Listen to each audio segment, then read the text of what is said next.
सांबा जिले 17 जून 2019 की घगवाल विच अपनी किसान मंडी टप्याल का निर्माण किया गया है। इस मंडी च सांबे दे किसान अपनी पैदा कीती दियां सब्जियां ते फ्रूट अपनी मन मर्जी मुताबिक बेचते हैं। इसे चाली की मंडी उधमपुर जिले च भी बनाने का प्रस्ताव है। इस संबंध में जिला इंतजामिया उधमपुर आसिया बनाई गई दी एक टीम ने अपनी किसान मंडी टप्याल सांबे का दौरा किया। टीम में चीफ हॉर्टिकल्चर अफसर उधमपुर ब्रिज वल्लभ गुप्ता और भी शामिल है।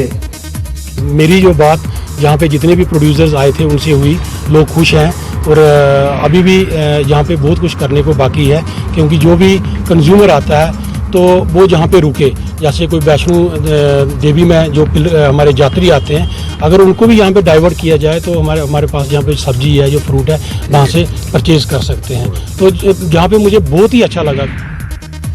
भद्रवाह का त्रौं ध्याड़े चलने वाला मशहूर मेला पट संपन्न हो गया। भद्रवाह के लोगों के आराध्य वासकी नाग उनका आशीर्वाद प्राप्त करने ताईं कैलाश कुंड की यात्रा मुकने के हफ्ता भर बाद खखल महला भद्रवाह च त्रौं ध्याड़े का मेला पट लगता है। ये भद्रवाह की नाग संस्कृति की टकोदी पछाण है। इसका इतिहासिक महत्व भी है।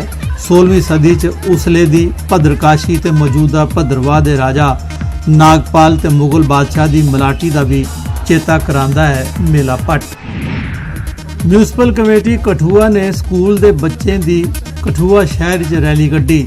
रैली च विद्यार्थियों प्लास्टिक की थैलियां ते लिफाफे के इस्तेमाल उपर बैन लाने का आह्वान किया।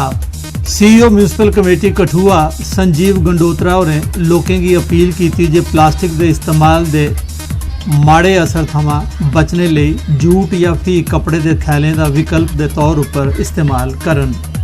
जो नहीं मानेगा तो उसके खिलाफ तो कार्रवाई होगी। हम कार्रवाई तो हम करते रहते हैं। पॉलीथीन कितना हमने सीज किया है, आपको पता है। पिछले महीने पिछले दौर में हमने जो ड्राइव चलाई थी, पॉलीथीन और प्लास्टिक का हमने कितना जो इस्तेमाल सीज किया था। पब्लिक को चाहिए कि हमारा साथ दें, दुकानदारों को चाहिए कि हमारा साथ दें, एकजुट होकर इसका इस्तेमाल ना करें। गवर्नमेंट ने पॉलीथीन बैन किया। सिंगल यूज प्लास्टिक चाहे कप है चाहे डिस्पोजल है, इसे अपनी लाइफ से बिल्कुल कटो। एक बीमारी का कारण है, दूसरा इन्वायरमेंट ही बड़ा लॉस कर रहा है। तो मेरे इस रैली के माध्यम लोगों का यही अपील है कि लोग मैक्सिमम जो इस गवर्नमेंट ने एक अभियान लिया है, अभियान पार्टिसिपेट करा, प्लास्टिक की अपनी लाइफ से बिल्कुल बंद करें। झाड़ू मारते हैं, दुकान पे झाड़ू मारते हैं, बाहर ढेरी लाई उठते हैं। उन्हें की भी मैं मैसेज देना पे झाड़ू मारी है, एक डब्बे च डस्टबिन लाई है, डस्टबिन च पाई है, तो उसके बाद उसी बाहर सुट्टो, डस्टबिन च पाओ जो म्यूनसिपल कौंसल लाए दे। इस करिए ग्रीन इंडिया क्लीन इंडिया ये रखना। कठुआ जिले के ग्रां खरोट के लोगों खरोट स्कूल की ग्राउंड स्कूल की नवी बिल्डिंग बनाने का विरोध किया है। लोगों का आखना है जे स्कूल की पुरानी बिल्डिंग ढाईए उहदी थार बिल्डिंग बनाई जा कि जे स्कूल की ग्राउंड स्कूल के बच्चे खेडदे ते ग्रां वाले कई कार्यक्रम आयोजित करते हैं। लोगों डीसी कठुआ उनके अगे अपील की है जे वो मामले च मुदाखलत करन। रजौरी कस्बे के लोगों की शिकायत है जे BSNL के तार गली गली च लमका देन। इस कारण लोगों की कनैक्टिविटी के संबंध मुश्किल हो रही है।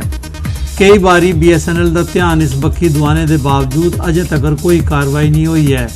तो TDE BSNL उनका आखना है जे तौलेंगे पुराने तारे थार नवे तार लाए जांगन।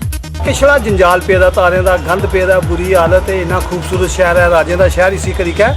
आखते रामपुर जोरी इसका नाम है, मगर जिले इसदियां तारां दिखो, इसका जंजाल दिखो, उस गंद प्या दिखो, तो मतलब बड़ा मन परेशान होता है। तो इस वास्ते आज PD साहब की असें अपनी परेशानी दसने की कोशिश की है। और अस थोड़े चैनल के थ्रू भी साहब की और इस डिपार्टमेंट की रिक्वेस्ट करने कि जल्दी तो जल्दी जरा इस जंजाल को असीं खलासी करान।